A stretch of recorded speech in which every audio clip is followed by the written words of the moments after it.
السلام عليكم ورحمة الله وبركاته. الفيديو ده لأحدث إعلانات تقدر تعملها على الانستجرام. منصة الانستجرام من المنصات المعروفة اللي تقدر تعمل بيها إعلانك المميز، سواء كنت مبتدئ في بيع المنتجات أو كنت أنت حتى قديم في بيع المنتجات. طب احنا عشان نعمل إعلان ممول، أنا فاهم دماغك. أول حاجة أنت بتفكر فيها الفلوس والتكلفة، أنا هدفع في اليوم قد إيه؟ حضرتك علشان تعمل اعلان ممول ويجيلك فيه زباين او عملاء كتير قوي، انت حضرتك محتاج تدفع في اليوم مش اقل من 200 جنيه لحد 300 جنيه او بينهم. ولو انت في المملكه العربيه السعوديه مش محتاج تدفع اكتر من 20 ريال سعودي. ولو حضرتك بره المملكه او بره مصر مش هتدفع اكتر من 5 دولار امريكي علشان تقدر تعمل اعلانك الممول على الانستجرام. طيب تابع معاك كده الشرح للنهايه، لكن في الاول ما تنساش تعمل لايك وسبسكرايب علشان هتعرف معايا اهم التحديثات والنصائح علشان تقدر تعمل احلى اعلان ممول على الانستجرام. ويلا بينا كده نبدا الفيديو. مبدئيا كده دي صفحه جديده زي ما انت شايف كده. الصفحه دي بتعمل اعلانات على الشوزات. طبعا ده استهداف لمنتج معين، يعني منتج بعينه اللي هو شوز، علشان تقدر تعمل بيه اعلان ممول. طبعا الصفحه دي جميله جدا، بتبيع شوزات حاجه كده هاي كوبي وفي منها ميرور. طبعا الحاجه دي محترمه جدا جدا، يعني انا برجح واسيب لك رابط الصفحه دي موجوده في الوصف او التعليقات لو انت محتاج تشتري شوزز. طبعا هنا حاجات جميله جدا. المهم، خلينا في موضوعنا. ازاي تقدر تعمل اعلان ممول على الانستجرام؟ طبعا انا رفعت هنا في فيديوهات. طبعا فيديوهات زي الصور ما تفرقش معايا خالص. حضرتك هتعمل الاعلان الممول وهيظهر لك فيه عدد من الكومنتات علشان تحقق منه مبيعات. اول حاجه حضرتك بتعملها بتروح عندك على المور هنا، تمام، او المزيد. تقدر تعمل نفس الخطوات دي على التليفون عادي جدا بدون اي مشاكل. يعني في ناس بتزعل تقول لي انت شغال على الكمبيوتر ومش شغال على التليفون ليه؟ لا، هو الكمبيوتر عندي زي التليفون، بس انا بحب ان الشاشه تكون اوسع شويه علشان اعرف اخد راحتي في الكلام. هنا بتروح عندك على الاعداد او بتروح عندك على سيتنج، بتدور على حاجه هنا اسمها ادز بيمنت. طبعا هيحولك على الصفحه اللي قدامك دي كده. طبعا بتعمل كونتينيو ويز انستجرام. طبعا المفروض يحولك على طول، مجرد بس ما بتيجي تضغط عليها بيحولك على طول على الميتا بزنس زي ما انت شايف قدامك كده. طبعا لما تيجي تضغط عليها تاني حاول بس يظهر معاك صفحة الدفع علشان نحط الفلوس. ده رقم واحد، حط فلوسك. تمام.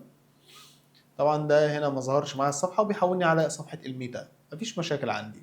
طيب حضرتك بتروح عندك على الصفحة دي، وبعد كده بتروح عندك على إضافة أموال زي ما أنت شايف قدامك كده. دور على حاجة عندك هنا اسمها إضافة أموال. تمام. أول ما بتيجي تعمل إضافة أموال حضرتك بقى بيتفتح لك معاك فوري فيزا بطاقة ائتمان. تحط المبلغ اللي أنت عاوزه واضغط عندك على كلمة التالي وتكتب رقم البطاقة لحد ما يتضاف الفلوس عندك. طبعا أنا مش محتاج شرح في الموضوع ده، وقف الفيديو وضيف الأموال بتاعتك. فرضا إن متضاف هنا حوالي 500 جنيه. حلو، 500 جنيه في المنتج. طيب هنا هنرجع تاني نروح عندنا على مدير الاعلانات. طبعا عشان نروح عندنا على مدير الاعلانات ساعات مش بيوجهنا، فاحنا هنمسح نجيب الرابط اللي هو businessfacebook.com. هسيب لك الرابط ده مباشر في الوصف او التعليقات. هنا بقى بتروح عندك على الاعلانات او سوق منشئ المحتوى. لا، خلينا في الاعلانات اللي هي في الجنب دي. هنا ظهر معانا صفحة الاعلانات. نروح عندنا على مدير الاعلانات. تمام. طبعا مدير الاعلانات ده اللي هنعمل منه الشغل بتاعنا كله. سيبك بقى من جو انك تروح عندك على الصفحه بتاعتك اللي هي الصفحه الرئيسيه بتاعك انت.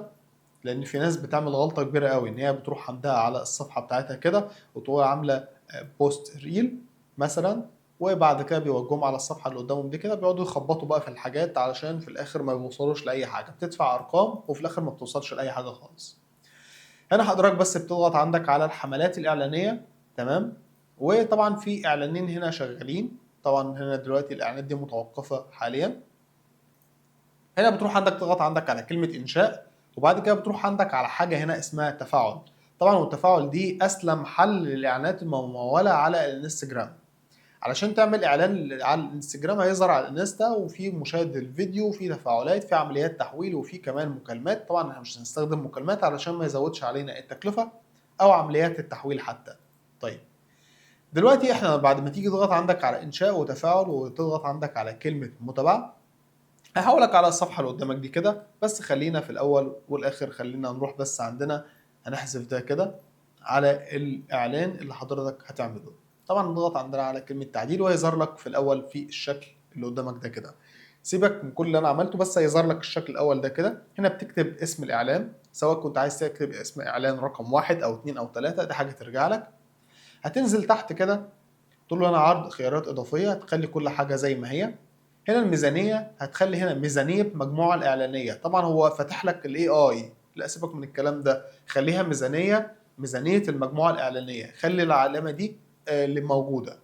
طبعا انا بقول لك مشاركه جزء من ميزانيتك من المجموعات الاعلانيه الاخرى هي عندك متفعله، يعني هي عندك متفعله، شيلها خالص، يعني خلي دي فاضيه.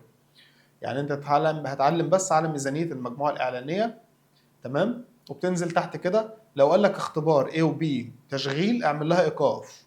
بعد كده بتضغط عندك على كلمه التالي اللي تظهر لك هنا لحد ما يحولك على الصفحه اللي قدامك دي كده.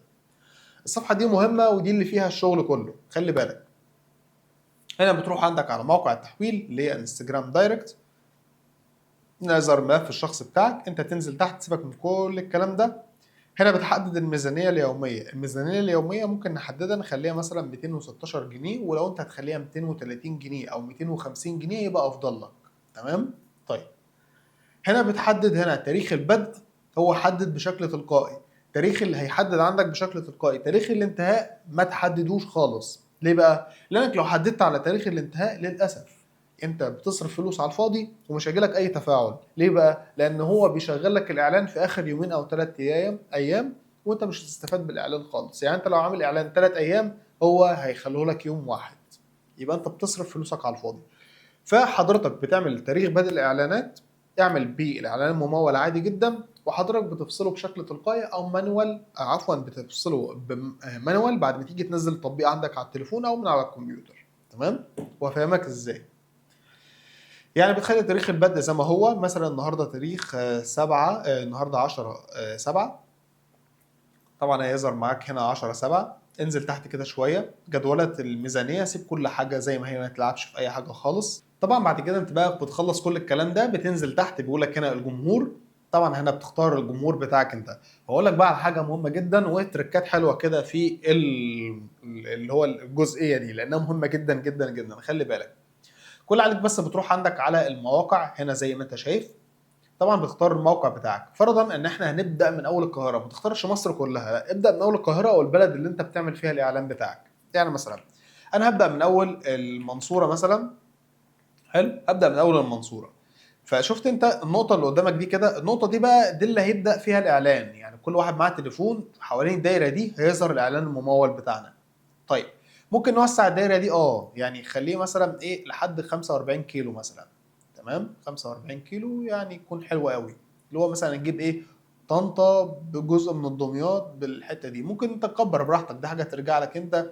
عايز تكبر المكان كبر، بس كل ما تكبر كل ما التكلفه عليك بتزيد. فخلينا على 45 حلو قوي، يعني خلينا على رقم 45 حلو قوي. تمام. 45 حلو، ده معقول قوي قوي يعني. طيب هتنزل تحت يقول لك انا الوصول الى مزيد الاشخاص الذين من المرجح ان يستجيبوا للاعلان. طبعا ده جزئيه مهمه جدا واضافتها شركه ميتا. طبعا دي مهمه جدا يعني علشان يخلي اكبر عدد ممكن من الجمهور يقدر يتواصل مع الاعلان بتاعك. تمام.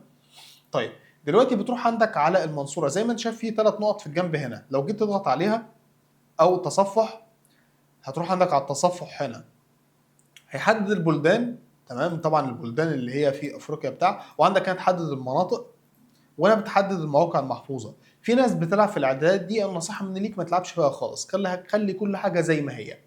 يعني انت هتعمل اعلان ممول للقرى اللي حواليك، للقرى. تمام. وهتعمل للمدن كمان. في ناس بتحدد المدن بس، بتستهدف الناس اللي هي في المدن بس. فبلاش دي، بلاش النقطه دي خالص. تمام. انزل تحت كده كمان، اقول لك هنا عرض المزيد من التحكم. تتحكم في العمر او السن من 18 سنه ل 65 سنه عادي جدا. عايز تستبعد جماهير معينه. اللغات هنا مهمه جدا، حاول انك تضيف اللغتين بتوعنا، اللغه العربيه تمام واللغه الانجليزيه. الانجليزيه الكل، خلي بالك. تمام. طب ليه انا اخترت دول ما اخترتش الكل؟ لان احنا في مصر اللي محول التليفون بتاعه باللغه العربيه والانجليزيه، ما تلاقيش مثلا حد محول تليفونه باللغه الكوريه. عفوا. هنا بقى بتنزل تحت كده يقول لك هنا شفافيه الاعلان، سيب كل حاجه زي ما هي عادي جدا. هنا بقى المواضع، وشيء مهم جدا انك توقف في حاجه هنا اسمها الاي اي، لازم توقفها. يعني حاول بقى انك ايه، توقف الاي اي بشكل كامل في الاعلانات المموله. طيب كل اللي عليك بس هتعمل ايه؟ هتروح عندك على اعدادات اضافيه، وبتروح عندك على الاجهزه المنظمه والتشغيل. هتخلي هنا كل الاجهزه الموصى به. ممكن نستهدف الناس اللي معاها هاتف محمول، وما نستهدفش الناس اللي معاها جهاز كمبيوتر. مثلا نختار حاجه زي كده. طبعا انت اول ما بتيجي تختارها الاي اي على طول بيقف، لانك انت حطيت ايدك فيه. تمام. عايز تخليها الكل مفيش مشاكل مع جهاز الكمبيوتر، عادي جدا بدون اي مشاكل. طيب هنا ننزل تحت كده شويه، خلي هنا كل الاجهزه المحموله، لكن انا افضل ان انا اشيل جهاز الكمبيوتر. انا عايز الناس اللي هي بتقعد على التليفونات بس، لان اكتر بنسبه 90% الناس شغاله على التليفونات اكتر من اللابتوب او الكمبيوتر. هنا بتخلي كل حاجه زي ما هي كده. فزي ما انت شايف بيقول لي هنا المنصات، لو انت جيت تبص فوق هنا تلاقي المنصات، يقول لك عملت على منصه الفيسبوك والانستجرام. يفضل انك تسيبها زي ما هي، ما تلعبش في اي حاجه خالص. هو كده كده الفيسبوك عندك لو مربوط بالانستجرام هيظهر لك الخاصيتين دول وبنفس السعر وبنفس التكلفه. لكن لو حضرتك مثلا عايز تعمل على الانستجرام بس، فحاول تلعب على الانستجرام بس. تمام. طيب يعني لو انت عامل اكونت على الانستجرام بس، هو يعلم لك على صح على الانستجرام، مش هيظهر لك على الفيسبوك. لكن لو رابط الفيسبوك بالانستجرام فدي ميزه ليك انت، ويا ريت تعملها قبل ما تعمل اعلان الممول. طيب تمام. بعد كده بتخلي كل حاجه هنا زي ما هي. بعد كده الجزئيه المهمه اللي احنا هنعمل فيها الاعلان، هيظهر لك عندك الصفحه اللي قدامك دي كده. انزل تحت كده شويه، تمام، لحد ما يقول لك هنا انشاء اعلان. هتخليه باستخدام المنشور الحالي. هنا المنشور الحالي. بعد كده بتضغط عندك، هتضغط عندك على كلمه تغيير المنشور. وبعد كده بتختار الاعلان اللي حضرتك عايزه بقى، لو كان صوره او كان ريل براحتك خالص. المهم تضغط عندك على البوست اللي حضرتك عايز ترفعه، وتضغط عندك على كلمه متابعه. وبعد كده بقى بتنزل تحت يقول لك هنا القالب الموصى بقى من الذكاء الاصطناعي. برضو ما تدخلش الذكاء الاصطناعي، خلي القوالب المحفوظه بتاعتك انت. احنا نعمل اعلان للمنتج ده. تمام. طيب بعد كده ما تلعبش في اي حاجه تاني. خلاص. هو بقى يقوم بقى كل حاجه اللي هي الدعوه، هيقول لك هنا ارسال رساله على الانستجرام، هيظهر لك معاك بقى بالشكل اللي قدامك ده كده، علشان تقدر تبعت الزبون او العميل يقدر يبعت رساله على طول. طبعا هيظهر في ستوري على الفيسبوك والانستجرام، وكذلك برضو على الفيسبوك والانستجرام، وبنفس التكلفه وبنفس السعر. خلي بالك يعني مش هيزيد عليك اي حاجه خالص. بعد ما تخلص خالص تقوم انت عامل النشر لحد ما يعمل نشر بشكل تلقائي في الحملات الاعلانيه عندك. ومن هنا هتنتظر مثلا حوالي ممكن ساعه او ساعتين، او حتى كمان ممكن تقعد نص ساعه لو الموضوع بسيط جدا. كل حاجه بتتراجع، وعلى طول بشكل تلقائي بيتسجل معاك الاعلان الممول على الانستجرام. بنفس الطريقه دي تقدر تحقق مبيعات كبيره جدا. والعميل اللي يجي لك حاول تستخدم معاه اسلوب النضره. يعني دي نصيحه مني ليك، ان الحاجه ديت المنتج ده ده الوحيد اللي موجود، خلاص مش فاضل منه الا قطعتين، مش فاضل منه الا 3 قطع، ممكن تلحق قطعه. او بتستخدم شغل اللي هو الخصومات، في خصم المنتج ده كان بسعر مثلا 2000 جنيه، وممكن نعمل خصم عليه ل 1000 مثلا و700 جنيه، او 1000 ونص، او مثلا 1000 ونص خصم بنسبه 50%. فالعميل او الزبون بيحب حاجه زي كده، وبالتالي تقدر تحقق مبيعات كبيره جدا من خلال الانستجرام. كده الشرح انتهى، اتمنى يكون الشرح عجبك. يا ريت ما تنساش تعمل لايك وسبسكرايب، واشوفكم في حلقه جديده. دمتم بخير، مع السلامه.